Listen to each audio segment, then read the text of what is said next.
in, Sammy.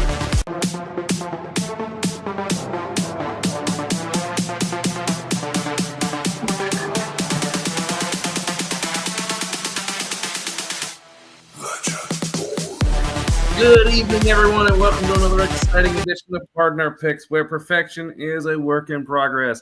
I'm your host, Sam. Alongside me, as always, is the crew and the youngin'. How we doing tonight? I'm glad. You? Yeah, I'm doing pretty good. How's the rest of the crew? We're here. It's a night. We changed it up. We're on Tuesday now. Woo! We're shaking things up. We're so crazy. But there has been... Not yet. There will be, but not yet. We, of course, are brought to you by Aardvark Concepts Incorporated, more than just a sign shop. Check them out in Westminster for all your sign and decal needs, and in Too Deep of Maryland. Go ahead and check out their next show and their website on Facebook, where you can see where the next show is. So, we've had a very interesting couple of weeks. 2 weeks ago, nobody got anything right. Last week, me. And, I know I was doing okay before last night's game. I don't know how good, but I know I was doing okay. You know, there's always room for improvement, of course. But, is that just aimed at me? No, for all of us. Unless you're perfect. I mean, we all kind of dropped the ball last week. Yeah, we did. All of us did, didn't we, bud? Yeah. That's right. That's okay, though, right? I will tee you up, sir. Don't you worry. He is so excited to be here that he just can't help but think about all the great things that have gone on, including our... breaking news. Our breaking news. This week, recently. Extra, breaking news occurred. We had our first coaching change. Brian Callahan from the Tennessee Titans removed as coach following comments he had about his current starting quarterback, Cam Ward. I'm sure he's going to be the first in a long line of changes at the coaching position. And I got to ask, guys, is it a smart thing? Should they be getting rid of the coach in the middle of the season? Because they're not changing him in the middle of the season. Changing him at the end of the season. So what do you guys think? You guys think that it's warranted? Like, does it help the team? I'll start. I think this one, should he have been fired at the end of the season? Absolutely. But I'm also a proponent in, if you hire a guy, you have to give him at least 3 years to really get his scheme and personnel and coaches in place to really see if it's going to work at an NFL level. Now, granted, he was 4-19 as a head coach. Not exactly the thing that you want from a franchise, especially when that franchise is trying to build a brand new, like, multi-billion-dollar stadium. You want to have a good product to put on the field. But honestly, I don't think it was as much the record, as Sam alluded to, as the comments he made about their number one starting quarterback, the face of the franchise going forward. So it was a just firing based on results, but I personally would have liked to see him at least finish out the year to see, because Tennessee has shown flashes of being great. I don't know if that was Callahan or if that was just Cam Ward or some mix of the two, but I think he should have stayed for the year. I feel similar to Brady. My first thought was Brady's thing, because he has said this for years about having a couple of years under your belt, because NFL is not, even though it's the shortest of any sports season, we only have 16, 17 games as opposed to 52 or the 1,000 in baseball or whatever. But this is interesting with this. And I mean, the comments are comments. If you're not going to support your franchise, you don't deserve to be there. I've always been weird, even in other sports where they do this a lot more often. Like, I was watching a hockey game where the dude got walked off halfway through the game because he got traded to another team. It's weird. But if you got a busted leg, get rid of the leg. I think Brian Callahan was a busted leg. Sammy, what do you think about a coach being fired in the middle of the season? Do you think it helps or hurts the team? I think it's very hard to team because in the middle of the season, no, I would never do that ever. And plus, that would be very bad for my feelings. Man, taking into account them feelings. I am of the thought that yes, firing somebody in the middle of the season sends a message, but if your team is terrible anyway, like the Titans, there's no need to remove him until the end of the season. You're paying him no matter what. And changing him doesn't change the culture. It's not like when you do that, the guy coming in is going to be any good. The guys coming in for these removed coaches, their records are not great. And there's a good reason why. The team sucks. So you're not really trying anybody out. They don't usually hire the guy. And quite frankly, I'm of the mind, fire him at the end. And as Tom is alluding, the GM should probably go too. It's kind of a package deal. Quite frankly, the GM gets the players for the coach. The coach coaches the players to get the best out of them, whether he does or not. And when a GM leaves and they replace him, they want their own coach. They want a guy who's going to implement the schemes for the players that they are going to get. And if you fire a coach, a new coach has got to come in, and the GM is usually the second one to go. And it's usually a stagnated thing where you'll get the GM to go, and then you'll get the coach to go in a different year, and it's just back and forth, and it's no good for anybody. So they should probably let them both go. Hopefully they do for Tennessee's sake, because they have some good players there that just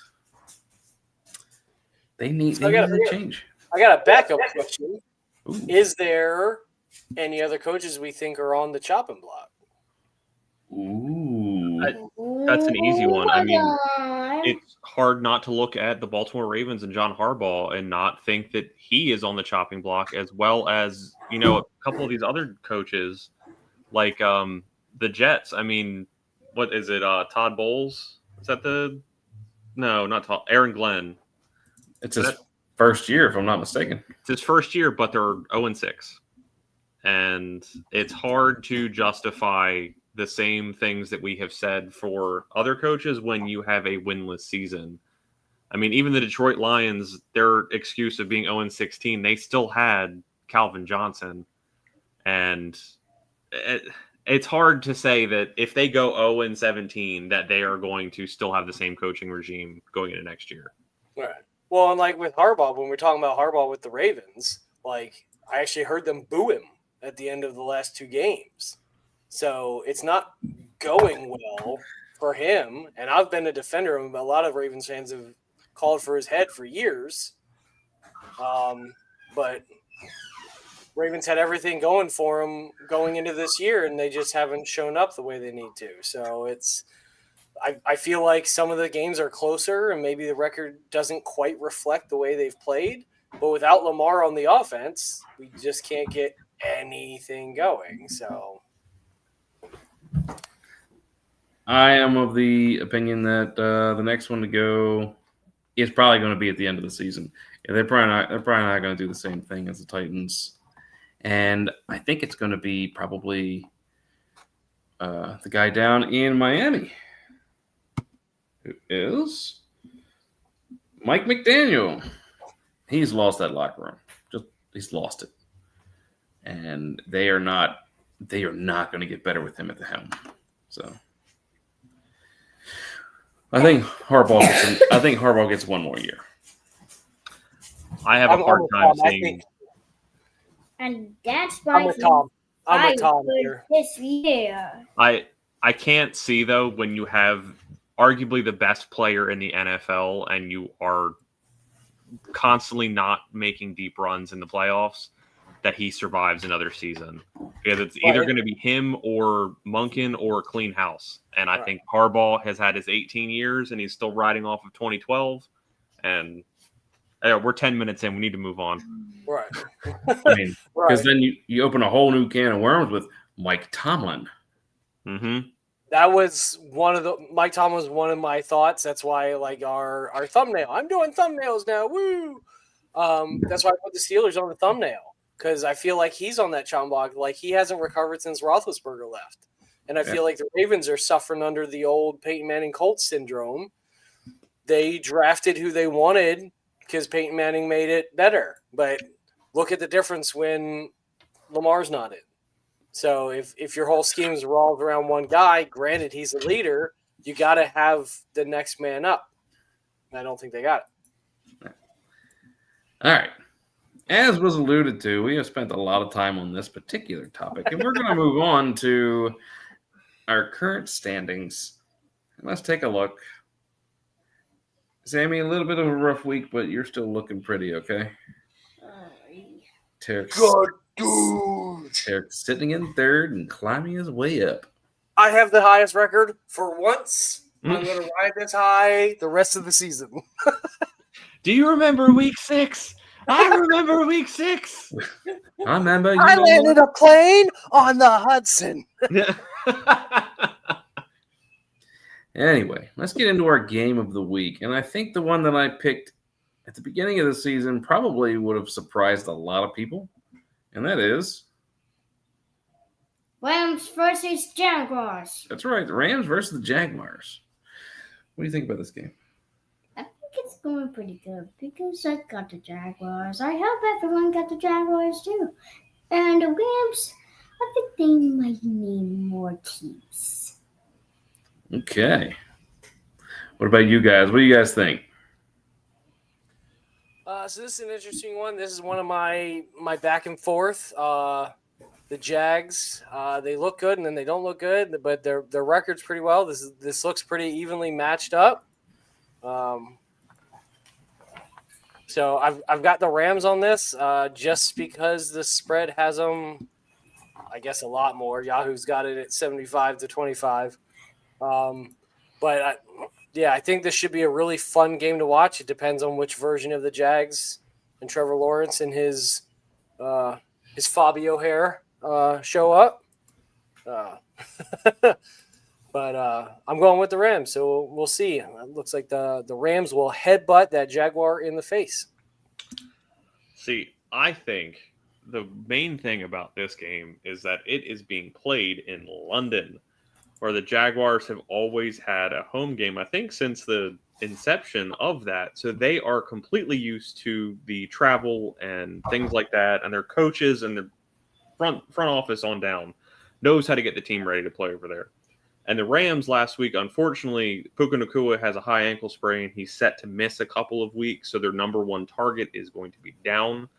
And honestly, sure, they played in the rain last week, but the Rams' offense did not look that great once Puka left. And the Ravens' defense, which is essentially 32nd, which is dead last in all categories, held the Rams to 17 points. And the Jaguars' defense, which is much better on paper and in play than the Ravens defense, I think they're going to have not a field day, but I think they're going to have a very good time. So I'm going with the Jaguars in this one. I think the Jaguars are a very surprising team at how well they're playing, but this is going to be a close one. I have this coming down to a field goal. I look at this game. I think the Rams just had an off game last week. Honestly, I feel like they're going to, even without Puka Nacua, they're going to put up a decent amount of points. And I feel like this week, the Jaguars' turnover issues become a bit more compounded. They have been much more conservative with the ball. They've been able to hold on to the ball a lot less turnovers than they usually have. But I think this week it kind of gets out of hand for them. I got the Rams simply because of their defense in this one. And they're going to shut down the Jaguars. Now, it's time to do it. It's time to get into our pop panel quick pick'ems, baby. Let's take a look at what we did. What? We're going to start right here.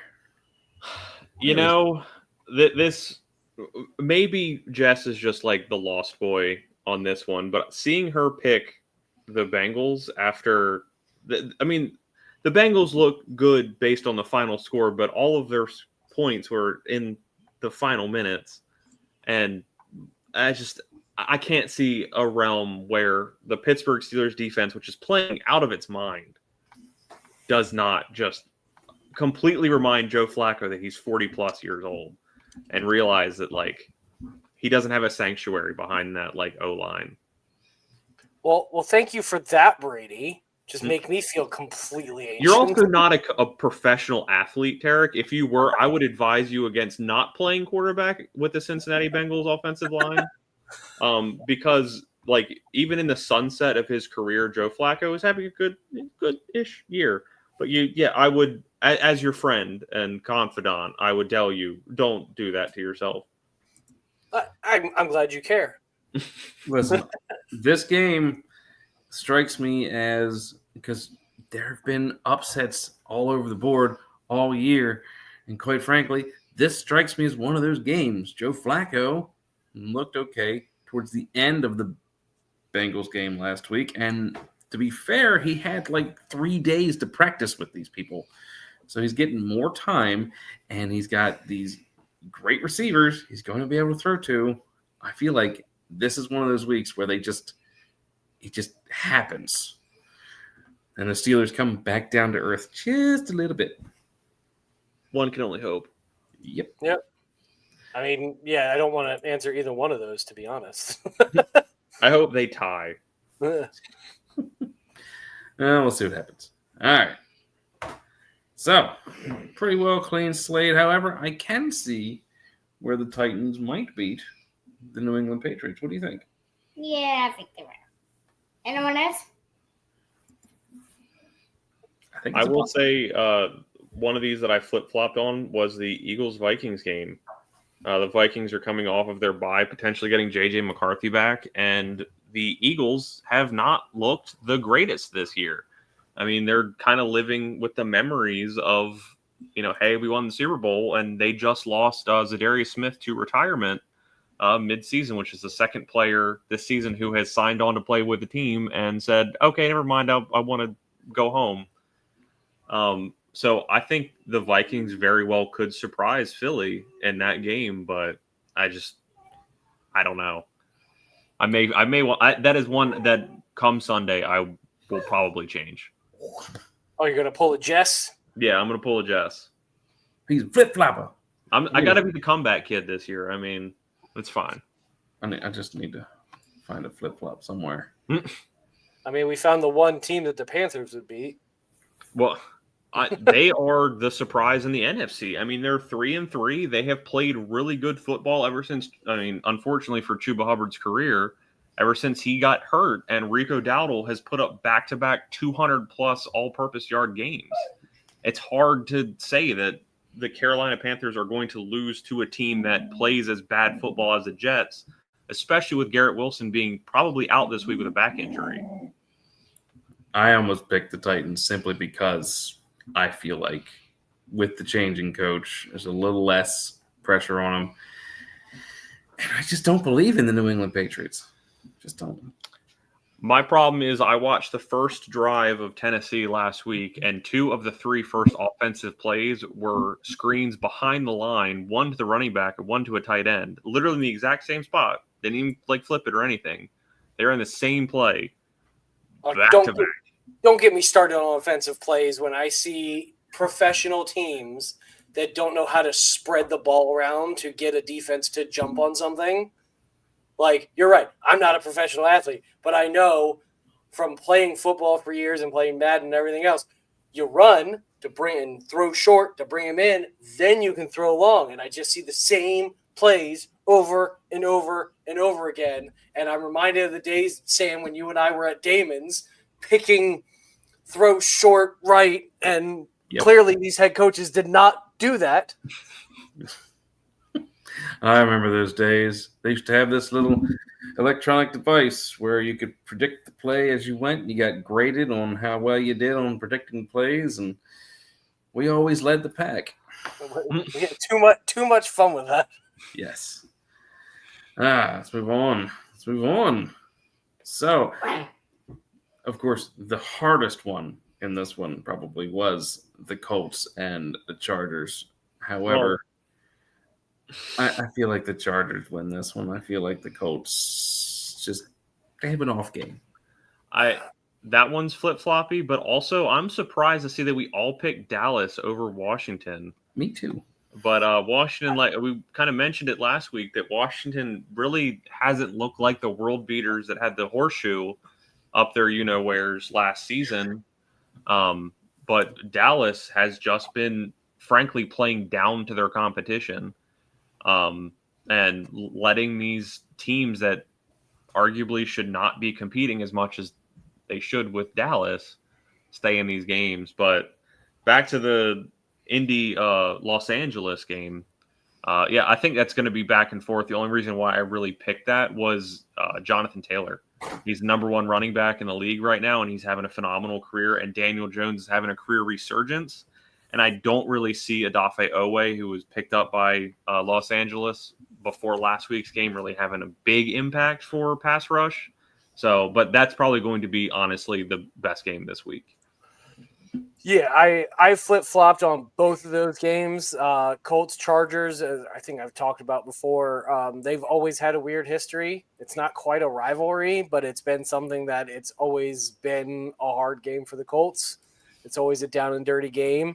I'm with Brady. I chose it for Daniel Jones and Jonathan Taylor. So I think they can do it, but I think it's definitely going to be an ugly slugfest. And I actually clicked back and forth on Dallas and Washington multiple times. Mm-hmm. I just landed on it was that last one I did before I clicked save and left work. So I don't have anything to add outside of what Brady said, but it's right up there. And also, just real quick, round of applause for Jacoby Brissett last week against the Colts. He had a phenomenal game as a backup. So that is another one where I think Sammy could sneak one on us. Absolutely. I think both of those games could be a sneaky pick. Mm-hmm. I mean, Cam Scatabo and his soup for brain could honestly just bulldoze his way through the Broncos defense as long as his soup in his skull can remember that his body has to move forward. I think he could have another 100-yard game. Yeah, man, your Giants and Cardinals could win this week, bud. We could be absolutely wrong. It wouldn't surprise me in the least. I mean, considering we had a week where none of us met 500, so. Yep. All right, and then, of course, the final couple games with the Ravens and the Bills on bye. I couldn't pick the trash birds. I couldn't pick them. I couldn't either. Mainly because I don't Bijan arguably like great game yesterday. Great game. Bijan. But that to me was more Buffalo not showing up than it was Atlanta, playing up. I mean, Buffalo dealt with a bunch of injuries early on in the game, and still Buffalo was in not a realistic position, but they were in that game the entire way. The San Francisco 49ers have so many injuries. I mean, 5 broken ribs and 2 sprained ankles. Mm-hmm. And that's painful. But they are still That's all one person. Yeah, that's all one person. And they lost their starting linebacker, Fred Warner, to a dislocated ankle. He's out for the season. But still, there is something about playing for Kyle Shanahan in San Francisco that reignites these QBs' careers. So even if Brock Purdy can't go again, Mac Jones has been phenomenal playing football again, like he was in college, and it's kind of crazy. And I don't think that if George Kittle comes back this week like he should, that the Atlanta defense has enough to stop San Francisco on offense, especially because it's at San Francisco. So Atlanta's got that travel. Dude, if it happens, man, you're going to have to do another Dirty Bird. You're going to have to actually, learn how to do a dirty bird. Yeah, I looked at a couple gifs and it didn't stick. But this one for sure, lock it in or I'll shave my head. Just look up Dion doing the dirty bird. I saw Calais Campbell doing it. That's what I went with. Yeah, you gotta go classic. You know, my kid's trying to teach me these weird dances like the floss and the pike and the different things. I'm good. Also, I'm really surprised I'm the only person that picked Tampa. The Lions were on bye, weren't they? No, they played Kansas City last week. Ah, that's right. They lost to Kansas They City. lost to Kansas City. Kansas City found their wallets. Yeah, well, Kansas City got away with like 14 penalties and a drop pass that was called complete. But I mean, Yeah. Baker's playing like the NFL MVP right now. I'm having a hard time picking against him, considering he's throwing to car wash workers and ball boys, and they're looking like superstars out there. What's that about? It's like Lions and the Pirates are having a war. That's right. And you know who wins that? I don't know. The Lions. guy with the gun. That would be. I don't know. I would take a lion over a blunderbuss any day. I agree. The great equalizer, Sam, is the guy who has a tube full of forks and shards of glass. All right. Don't forget to like and subscribe. What, Terrence? It's his line. What? I know where you live, boy. He's gonna get I you. know where you live. Ow. All right. Thank you guys for liking and subscribing. Please check the link in the description below. Join our Facebook group. Great discussions. We are adding shorts and trying to add some liveliness to the discussion and get some views and whatnot and stuff and things. And I'm professional. Check the links for also we have Brady's dad's book. I will add description for. Yep, there it is. Didn't hear about the band schedule today. Find him on Facebook. N2 Deep, Maryland. But yeah, I'll try to get links in there. Anything else that I missed? I think that's it. But make sure you subscribe so you see when our shorts come out. When we will come back live next week. And we'll see you next time. As always, I'm Tarek. I'm Neon Medusa. Samuel. And I'm Big Sam. And you guys have a great football week.